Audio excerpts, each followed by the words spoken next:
우리 에베소서 말씀이 이제 옥중서신 가운데 이렇게 하나입니다. 빌립보서, 빌레몬서, 골로새서와 함께 이제 옥중서신인데 오늘 이제 바울은 주 안에서 갇힌 내가 바울은 이제 감옥에 갇혀 있는 신분입니다. 이 에베소는 바울이 3년 동안 머물면서 그죠? 두란노 서원에서 바울의 어떤 신학적으로 이렇게 이 에베소에 있는 분들은 신학적인 깊이도 있습니다. 그러니까 이 에베소서가 되게 깊이가 있습니다. 왜냐하면 다른 서신서하고 다르게 깊이 있게 얘기해도 에베소 교인들은 어느 정도 알아들을 수 있는 그런 레벨이 되기 때문에 그렇습니다. 그래서 이 에베소는 아데미 신전, 세계 7대 불가사의 아데미 신전도 있고 또 이 그리스 철학자들이 논쟁하는 아고라도 있고 또 유대인들도 있고 유대인들이 또 괴롭히고 그런 여러 이렇게 복합적인 곳입니다. 그 가운데서 어떻게 에베소 교인들이 하나님 앞에 교회 생활을 어떻게 하고 신앙생활을 어떻게 해야 될지 에베소서에서 이렇게 말씀하고 계십니다. 교인으로서의 어떤 정체성도 이렇게 지켜야 한다는 것입니다. 그래서 에베소서 1장부터 3장까지는 신학적인 교리에 대해서 하나님이 그리스도 예수 안에서 우리에게 어떤 축복을 주셨고 은혜를 주셨는가를 이제 1장부터 3장까지 나누고 이제 4장부터 그죠? 그러므로 이렇게 나오면서 그죠? 이제 1장부터 3장까지 너희가 그리스도 안에서 은혜를 많이 받았다. 하나님의 크신 은혜 가운데 들어갔다.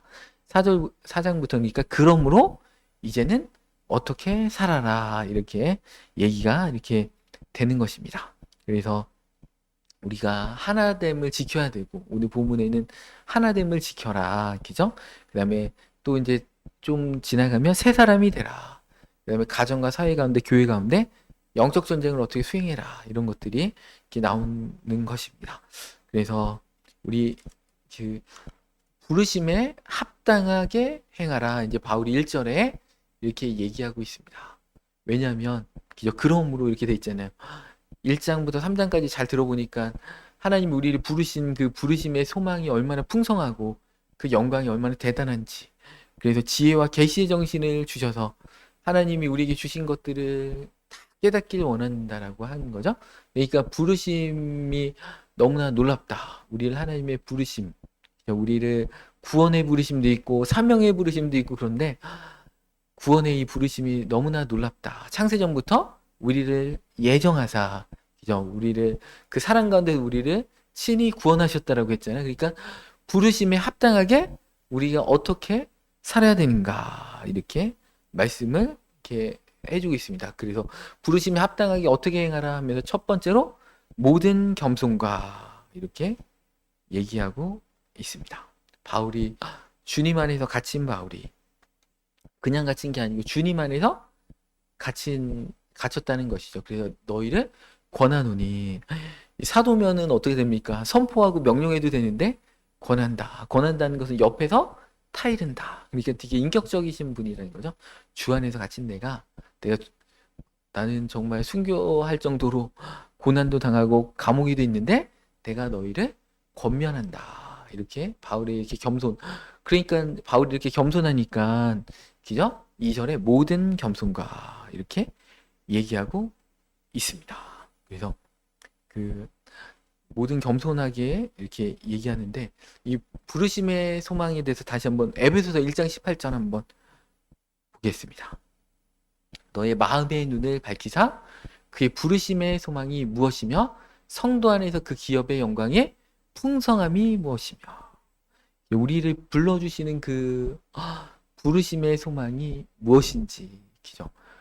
우리 성도 안에서 우리에게 주신 그 기업의 영광의 풍성함이 무엇인지 너희가 깨닫기를 원한다. 놀라운 것들을 우리에게 주셨기 때문에 부르심에 합당하게 행하라. 오늘 4장 1절부터 이렇게 얘기하고 있습니다. 그러니까 그 부르심의 영광이 크기 때문에 우리가 너무나 감사해서 부르심 가운데 살 수밖에 없는 거죠. 우리 에베소서 1장 4절 보겠습니다. 곧 창세전에 그리스도 안에서 우리를 택하사 우리로 사랑 안에서 그 앞에서 거룩하고 흠이 없게 하시려고 그죠? 우리를 선택하셨다라는 것입니다. 그러니까 그 은혜를 깨달은 자가 하나님을 위해서 이제 살기를 결심하겠죠. 하나님의 은혜를 경험하기 때문에 내가 부르심을 받은 자인데 내가 세상 사람들과 똑같이 그렇게 막 살 수 없다. 나는 값진 인생을 살아야 된다. 왜냐하면 값싼 복음을 받은 게 아니고 값싼 은혜를 받은 게 아니고 값비싼 은혜를 우리가 경험했기 때문에 그렇습니다.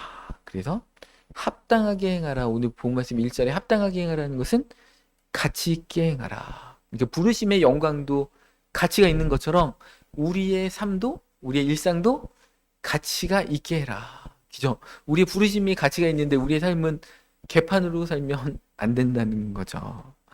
그래서 개판 5분 전 이렇게 그 개판은 그 멍멍이개가 아닙니다. 우리 그죠? 흥남부에서 오신 이게 부산에 판자촌에 계신 분들이 이제 음식을 막 이제 그때 우리 그 정부에서 이렇게 나눠주잖아요. 그래서 그 음식을 나눠주기 5분 전, 개판 5분 전, 10개짜. 그래서 개판 5분 전에 얼마나 그 막 시끌벅적하고 그러면서 그 5분 전에 막 줄 서가지고 빨리 음식을 우리 가족들 거 다 챙겨가야지 하는 게 개판 5분 전입니다.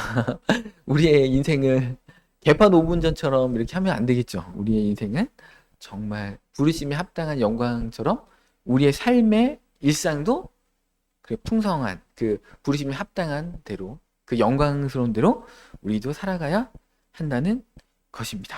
그래서 그렇게 살기 위해서 첫 번째로 모든 겸손과 이 당시에 이제 겸손하다는 것은 세상적인 그리스 철학하고는 이게 맞지 않습니다. 그 당시에 이 그리스 철학이죠. 이 소크라테스의 제자가 플라톤의 제자가 아리스토텔레스 막 이쪽이잖아요. 이 에베소는 기죠. 그리스 쪽이잖아요. 그러니까 얼마나 막 자기를 빛내고 자기의 지혜를 뽐내라. 이게 이제 그리스의 철학입니다. 근데 예수님 믿는 사람들은 겸손해라. 이것은 겸손해라 이 단어는 원어적으로 낮은데 처하라, 낮은 마음의 상태를 가져라는데 그 당시에는 노예들한테 쓰는 단어거든요. 근데 우리는 믿는 자들은 그냥 겸손해라. 그러니까 파격적인 거죠. 변화를 와 진짜 엄청 앞서갔다는 것입니다. 이 그리스 철학자들보다 더 앞서가는 그들보다 더 지적인 자들이 크리스찬들이었다는 것입니다. 그러니까 모든 겸손으로 해라. 근데 사실은 이것은 예수님이 먼저 하신 거잖아요. 그는 근본 하나님의 본체시나 하나님과 동등됨을 취할 것으로 여기지 않고 종과 같이 낮아지셔서 다 하나님이 하신 겁니다. 모든 겸손과 온유로 하고 온유로 했다는 건 뭐예요? 하나님 예수님이 나는 마음이 온유하고 겸손하니 누군지 나에게 와라. 그죠? 우리가 하나님의 아들이신 예수님도 겸손했다면 우리도 겸손해야 되겠죠. 우리 낮춰야 되겠죠. 지금도 세상적인 거는 우리의 약점을 보이면 안 돼. 그죠? 등에 칼 꽂는다. 뒤통수를 때린다. 그러니까 우리는 강한 척해야 되고 막 이렇게 되는데 하나님의 법칙은 겸손해라. 잘난 척하지 말고 낮은데 마음을 둬라. 이렇게 얘기합니다. 왜냐하면 하나님의 아들이 겸손하셨던 우리는 사실은 죄인이었잖아요. 이방인이었는데 예수님도 겸손하셨다면 우리는 더 겸손해야 한다는 것입니다. 두 번째, 온유로 하라. 부르심이 합당한 삶이 두 번째는 온유한 것이라는 거죠. 이 온유하다는 것은 부드럽고 길들여졌다. 그러니까 말을 길들였다. 말은 정말 힘이 있잖아요. 이렇게 빠르게 이렇게 엄청난 파워를 갖고 뛸 수 있는 존재인데 그게 야생말을 집에서 길들였다. 그래서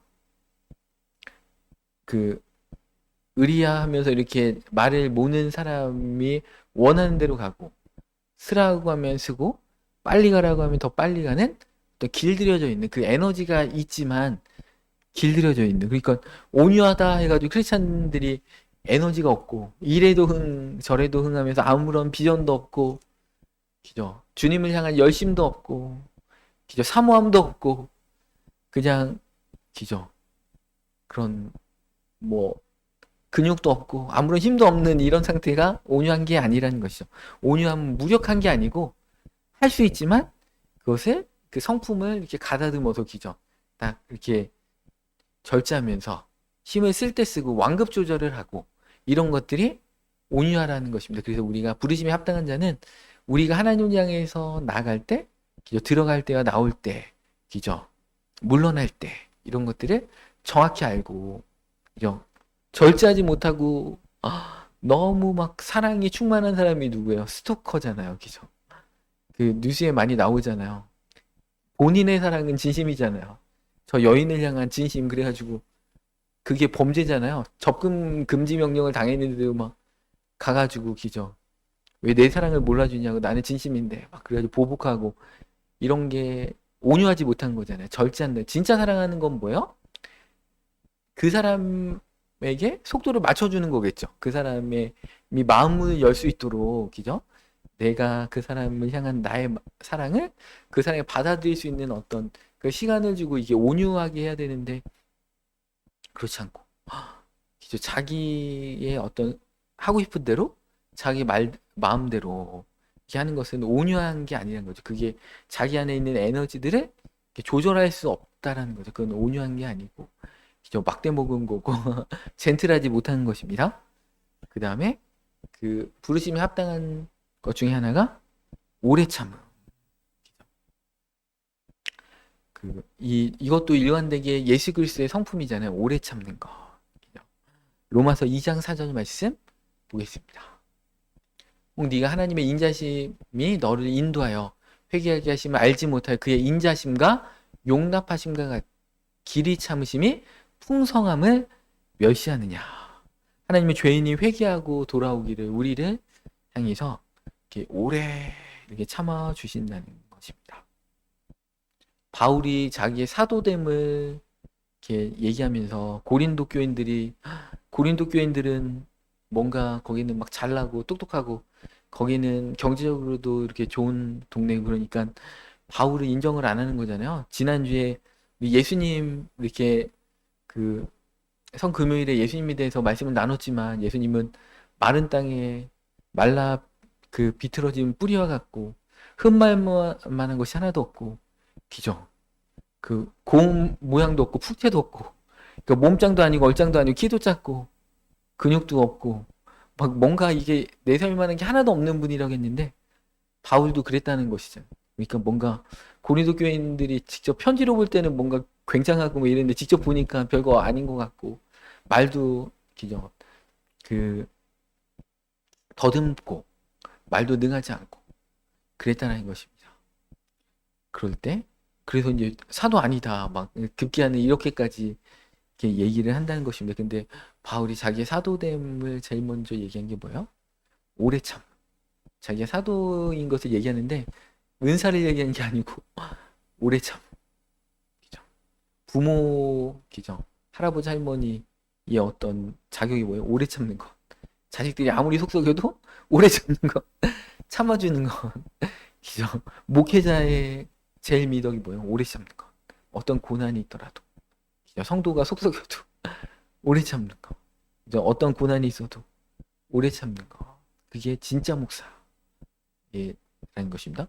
어느 목사님이 막 은사가 나타나고 설교를 잘하고 물론 그것도 이제 뭐 하나의 목사로서의 어떤 자격 조건이 되겠지만 가장 1순위는 오래 참는 것. 하나님 안에서 오래 참는 것. 그죠?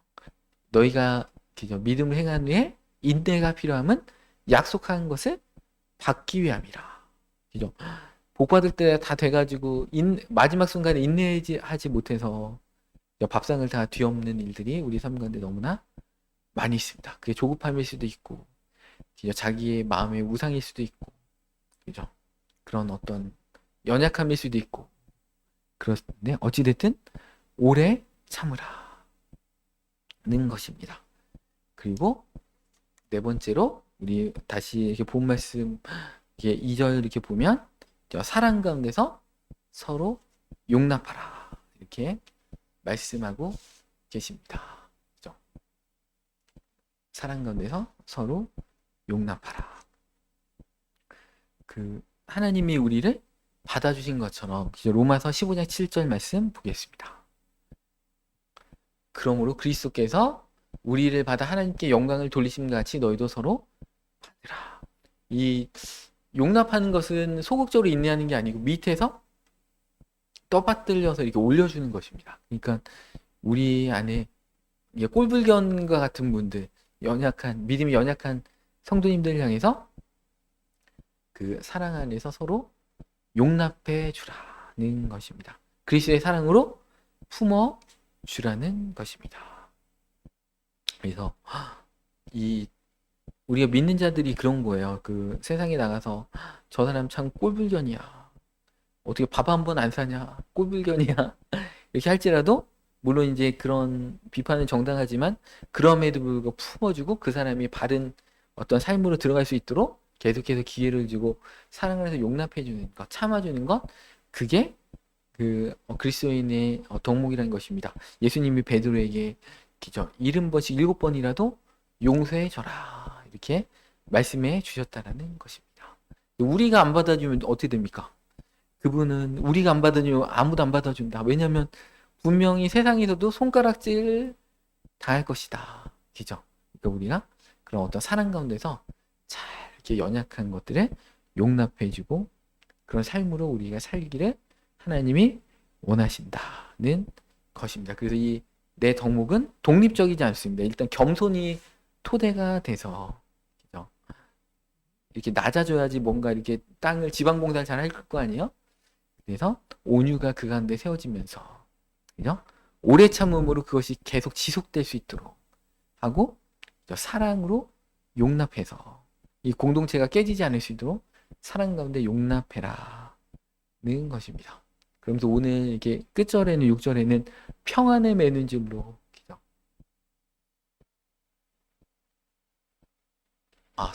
3절인가요? 그죠? 예. 평안에 매는 줄로 성령이 하나 되게 하신 것을 힘써 지키라. 그죠? 이게 평화롭게 매줘야 된다는 것이죠. 이게 말만 하면 막 다투고 싸우고 그런 자가 되면 안 되고 우리는 분란을 그죠? 잠재우는 자가 돼야 되겠죠. 우리 정치인들 보면 어떻게 됩니까? 여당과 야당이 뭔가 상임위만 열렸다면 막 얼마나 날카롭게 맨날 싸우고 막 그런지 몰라.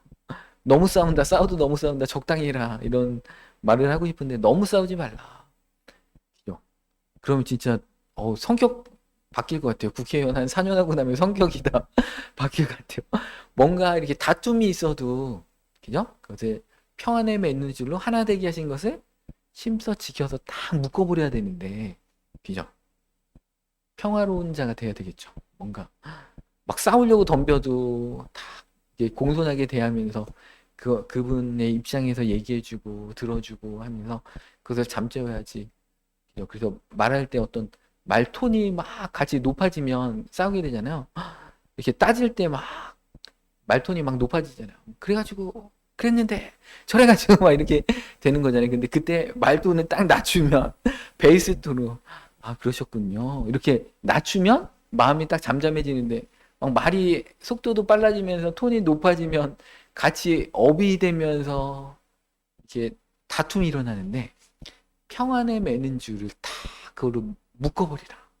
평화로워라. 모든 사람은 평화로워라. 싸우지 말고 다툴 만한 것들. 괜히 상대방 말 한마디 꼬투리 잡고 막 그거 늘어지지 말고 그럼 그 사람도 내가 가는 말이 고야 오는 말이 곱지. 그죠? 내가 이렇게 딱 이렇게 그분을 이해해주는 그런 말을 딱 이렇게 해주면 그죠? 이렇게 말 한마디가 진짜 그런 거죠. 이렇게 막 이렇게 운전하고 가다가도 막 싸우려고 하다가도 말 한마디 때문에 이게 샥 풀리는 거냐. 그분이 존중해주고 그분이 화내는 이유가 뭐냐면 자기를 무시한 거거든요. 내가 가는 길에 내 권리를 무참하게 빼앗고 나를 무시했다라고 느끼기 때문에 순간적으로 열받는 것입니다. 그런데 정말 미안하다고 제가 못 봤습니다. 너무 바빠가지고 본의 아니게 정말 죄송합니다.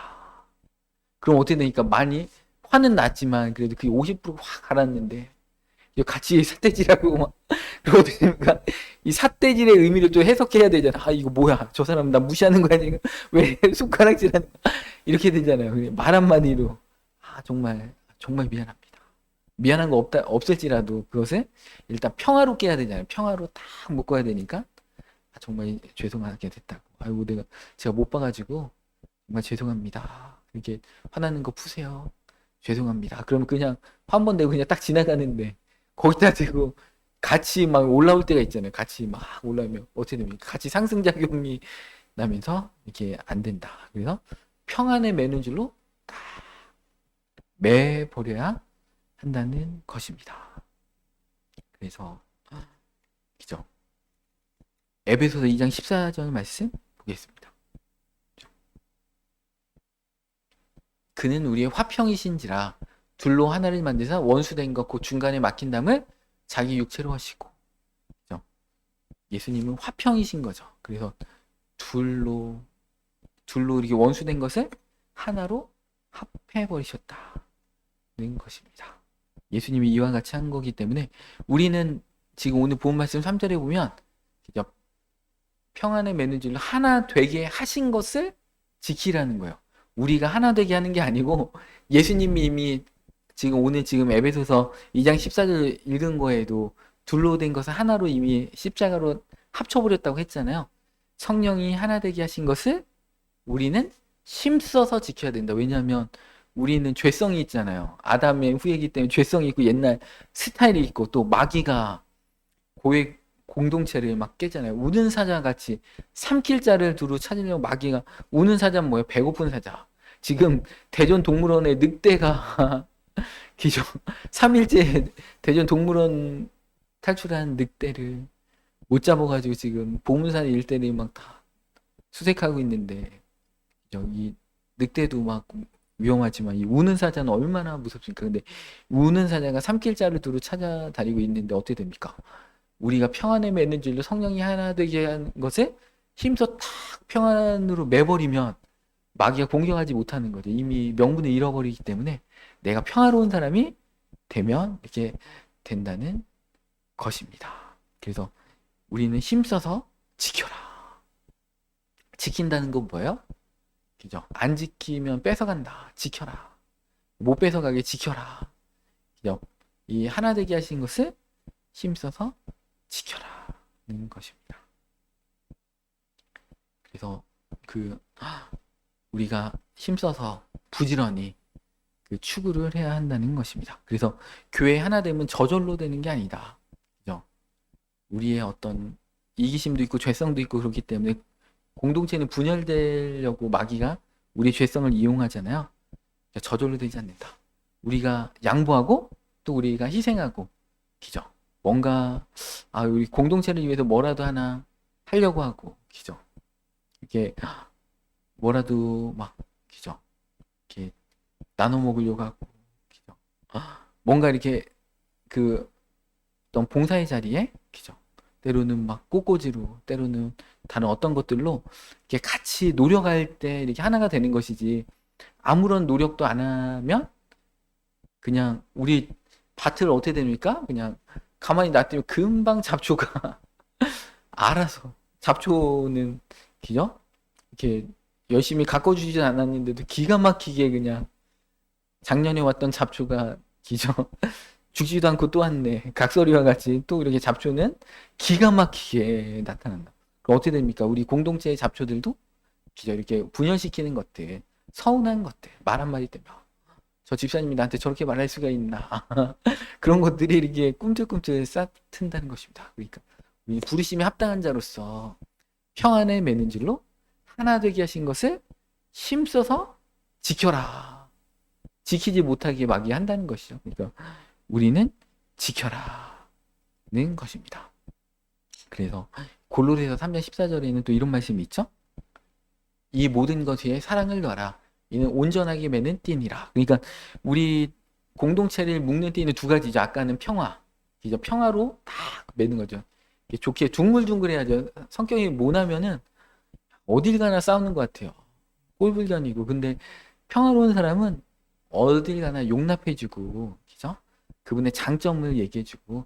근데 이제 누가 막 흉을 보면 정말 그랬어요. 속상했겠다. 그렇지만 그분 또 이런 부분들은 또 이렇게 있어서 진심이 아니었을 거예요. 그러면서 이렇게 평화롭게 자꾸 이렇게 해주는 사람이 돼야 됩니다. 그런 것처럼 또 사랑. 우리가 정말 하나님의 같은 인생길을 걸어가는 자로서 사랑해야 되겠죠. 다 불쌍한 자들이고 다 주님 안에서 우리가 이렇게 좀 친하게 이렇게 교제했던 목사님이 갑자기 돌아가셨대요. 부활절날. 그래가지고 72세인데 되게 젊으시잖아요. 요즘 72세면 그래도 젊으신데 갑자기 돌아가셨다. 몇 달 전에도 이렇게 뵀었거든요. 그때 건강하셨는데 갑자기 암이 이렇게 명절 때 발견됐는데 두 가지 암이 발견됐는데 좀 몰랐어요. 알았으면 좀 병문안도 가고 장례식장도 가고 그랬을 텐데 이미 다 막 발인까지 했다고 해가지고 나중에 소식을 들었는데 야, 좀 짠하더라고요. 와, 정말 안 됐다. 젊으신데 너무 안 됐다. 우리는 그렇잖아요. 서로 그죠? 뭐 다 어떤 공통된 하나님의 자녀로서 하나님 나라를 위해서 같이 헌신하면서 때로는 어려움도 같이 감내하고 서로 중보기도 해주고 이런 존재이기 때문에 서로 사랑해라. 사랑으로 못 덮을 죄가 없다는 것입니다. 그래서 사랑으로 다 이렇게 묶어버려야 한다는 것입니다. 그래서 우리 평안에 맺는 줄로 묶어라 하는데 그 평안함은 샬롬입니다. 하나님 완전한 화평. 그죠? 이게 전쟁도 사실은 서로 못 믿으니까 전쟁이 나는 거잖아요. 내가 일단은 힘이 있을 때 저 힘으로 내 어떤 유리한 것으로 저 상대편을 밟아놔야지 일단 공격을 안 하고 난 보복을 안 당하니까 일단은 그죠? 일단 못 믿고 또 내 마음대로 하고 싶고 그런 어떤 이기심의 절정이 하이라이트가 되면 이제 전쟁으로 이렇게 이루어지는 것 같은데 서로 이렇게 용납해주고 인정해주고 이렇게 하면 얼마나 좋을까 그런 생각도 듭니다. 그래서 이 화평해야 되는데 이제 앞으로 점점 전쟁이 점점 심해지잖아요. 요즘 뉴스에 그런 얘기 많이 나오잖아요. 지금 이스라엘 총리가 이제 또 재판이 있으니까 기죠. 판결 미루게 하려고 전쟁은 막 계속 막 레바논한테 지금도 어제도 막 미사일 쏘고 막 그래가지고 몇백 명이 죽었더라. 그죠? 왜냐면 재판이 비리 혐의에 연루돼 있잖아요. 근데 전쟁하면 일단은 재판이 일단 다 올 수도 없고 막 미뤄지니까 그런 측면들도 있더라. 이렇게 많은 뉴스 이렇게 언론들이 다 그렇게 많이 공통적으로 많이 보고 있더라고요. 그래서 자기 이렇게 재판 한번 기죠. 징역 몇 년 이거 면하려고 다른 사람들은 막 죽거나 말거나 막 전쟁을 그렇게 이렇게 하는구나 것입니다. 그래서 우리가 이제 온전한 평화로 부르심에 합당하게 서로 묶는 삶으로 들어가야 된다. 그러면서 이제 우리 4절부터 더 구체적으로 나오잖아요. 왜 우리가 사랑 가운데 서로 묶어야 되느냐? 그냥 몸이 하나이기 때문에. 그죠? 우리 성찬식 했잖아요. 우리 예수님의 몸과 예수님의 몸을 먹는 것은 영적 임재라고 했죠. 우리 장로교에서는 그것이 영적으로 실제로 성령님 안에서 예수님의 몸과 우리가 연합되는 거다. 그죠? 성찬 때 이렇게 그 포도즙을 마시면 예수님의 피, 언약의 피 가운데 동참해서 우리 죄와 사망 가운데서 우리가 해방되는 것이다. 그렇게 말씀을 드린 것처럼 몸이 하나다. 우리는 교회 다니시는 모든 분들은 예수님이 머리시고 우리 교회는 예수님의 몸이기 때문에 몸이 하나다. 또 성령도 하나다. 성령님이 우리를 예수님의 몸으로 우리를 이렇게 초청하셨잖아요. 성령님은 기죠. 그래서 한 성령을 마시고 있다. 이렇게 얘기하고 있잖아요. 기죠. 그래서 또 부르심의 한 소망 안에서 부르심을 받았다. 그러니까 우린 다 한 가지다. 우리 공통적이다. 기죠. 5절에. 그러니까 4절에는 성령님을 얘기하고 성령님을 통해서 그다음에 주도 한 분이시오. 믿음도 하나요, 세례도 하나요. 그러니까 4절의 주인공은 성령님, 5절의 주인공은 예수님, 6절의 주인공은 하나님 아버지. 근데 그 하나님 아버지인데 오늘 우리 루키 3장에도 제가 말씀드렸잖아요. 그죠? 루시에게 계속해서 조언해주는 나오미가 성령님이다. 보아스. 보아스가 예수 그리스도를 예표하잖아요. 우리의 기업물을 짜. 그래서 보아스에게 인도하는 성령님의 음성을 나오미의 음성을 듣고 루시 믿음으로 순종했을 때 보아스를 만나서 혼인하게 된다. 이렇게 예표적인 것처럼 성령님을 통해서 예수님께 가고 예수님을 통해서 아버지께 가는 것처럼 이 에베소서 이 4장 4절부터 6절까지 순서가 정확하게 성령님. 그래서 우리 창세기에도 라프 하신다고 했잖아요. 하나님의 영은 수면에 운행하고 계시다. 그러니까 우리가 구원받기 전부터 천지창조 7일 가운데 인간이 이렇게 잉태되기 전부터 성령님은 이 지구를 라프 하듯이 닭이 달걀을 이렇게 품듯이 품고 계셨다. 것입니다. 그러니까 예수님 믿기 전부터 우리를 다 성령이 품고 계시면서 예수님께 올 수 있도록 우리의 마음을 자꾸 향하게 하시고 교회 가고 싶게 하고 이렇게 하셨다라는 것입니다. 예수님을 믿게 하셨다는 것입니다. 그래서 그렇기 때문에 우리가 평안에 매는 줄로 이렇게 묶어야 된다는 것입니다. 이 고린도전서 12장 13절에도 우리가 유대인이나 헬라인이나 한 성령으로 세례를 받았다. 이렇게 말씀하고 계십니다. 유기체다. 이렇게 말씀하고 계십니다. 그리고 4절에 한 소망을 갖고 있다. 우리의 소망은 뭐예요? 우리의 소망은 죽어도 죽는 게 아니잖아요. 장례식장에서 죽어도 우리는 천국 간다. 그 소망을 우리가 다 갖고 있잖아요. 히브리서 6장 19절 말씀. 우리가 이 소망을 가지고 있는 것은 영혼의 닭 같아서 튼튼하고 견고하여 휘장하게 들어가게 하는. 그러니까 소망이 영혼의 닻이라는 거예요. 여러분, 소망이 없으면, 닻이 없으면 어때요? 폭풍우가 치는 배는 표류하겠죠. 그죠?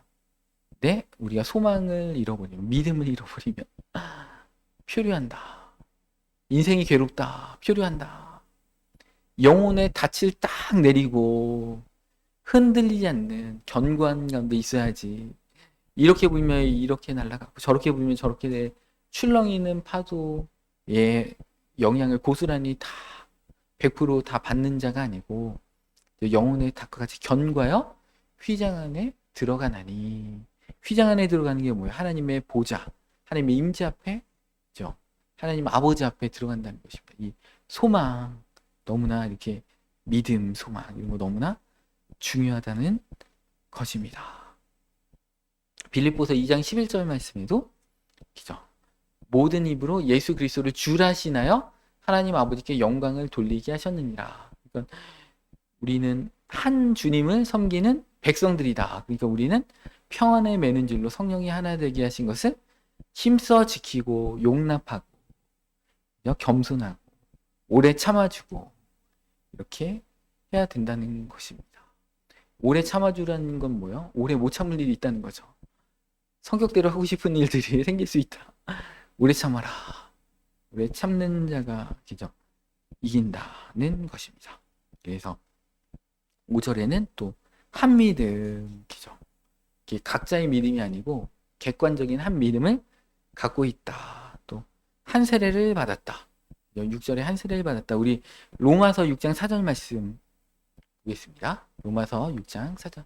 그러므로 우리가 그의 죽으심과 합하여 세례를 받음으로 그와 함께 장사되었나니 이는 아버지의 영광으로 말미암아 그리스도를 죽은 자 가운데서 살리심과 같이 우리도 또한 새 생명 가운데 행하게 하려 하심이라. 우리가 세례를 받았다는 것은 예수님과 함께 죽었고 예수님과 함께 같이 부활했다.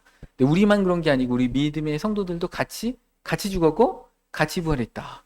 그러니까 우리 어떻게 됩니까? 전우잖아요. 이 죽음의 문턱을 같이 넘어서 온 전우다라는 것입니다. 서로 통일된 자들이라는 것입니다. 그러니까 우리가 서로 용납해 줄 수밖에 없죠. 그리고 한 아버지를 섬긴다. 우리 6절 말씀 보겠습니다. 하나님이 어떤 분이신가? 하나님도 한 분이시니 곧 만유의 아버지시라.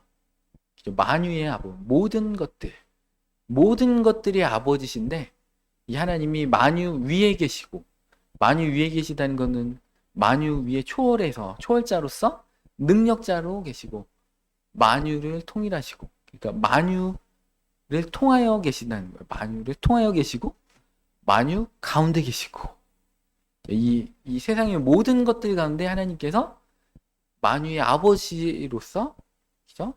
계시다. 근데 그 한 하나님을 우리가 같이 섬기고 있다는 것입니다. 그죠? 그렇지만, 그죠? 이 4절부터 6절까지는 다 하나다. 그런데 그렇다고 해서 우리가 획일적으로, 그죠? 서로의 은사나 개성을 존중하지 않고, 그죠? 개인의 어떤 역할들을 존중하지 않고 무조건 따라라 이런 게 아니잖아요. 우리 각자에게 주신 하나님의 독특함도 있고 자율성도 있다라는 것입니다. 그래서 하나됨의 순수성도 지키면서, 그죠? 또 우리 각자에게 주신 각자의 독특한 그 부르심의 균형도 맞춰야 된다는 것입니다. 그래서 이 에베소서 말씀은 1장부터 3절까지는 그 풍성한 것들을 우리에게 놀랍게 주셨다. 그리스도 예수 안에서 주셨다. 4장 1절. 그러므로 그러면서 이 4장부터는 이제 어떻게 하나님의 자녀로서 부르심에 합당하게 살아가야 될지를 이제 구체적으로 하나하나씩 이렇게 나열하고 있습니다. 그러니까 이미 얻었다. 근데 아직 너희가 지켜야 된다. 그죠? 이미 주셨는데 1장부터 3장까지 다 읽어보면 이제 우리 바로 천국 가면 될 것 같아요. 왜냐면 이미 다 그 풍성함을 다 누리고 근데 우리 삶에는 아직 우리가 정복해야 될 그 싸워나가야 될 영역들이 있는 거죠. 그게 4장 1절부터 있다는 거죠. 그러니까 이 좀 아이러니한 게 뭐예요? 여호수아서를 읽어보면 여호수아가 가나안 땅을 다 정복했다고 해요.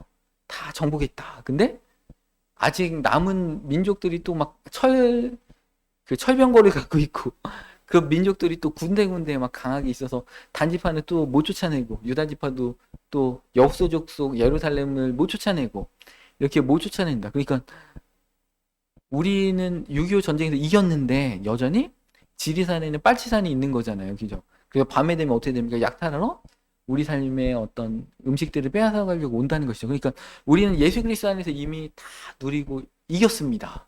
근데 우리 삶에는 아직 우리가 십자가를 우리가 날마다 나를 부인하고 십자가를 지면서 하나님이 이루어진 것들을 우리 삶에 성취해야 될 것들이 우리 삶에 아직은 있다. 이 빨치산, 지리산에 있는 공산군들 다 몰아내야 된다는 거잖아요.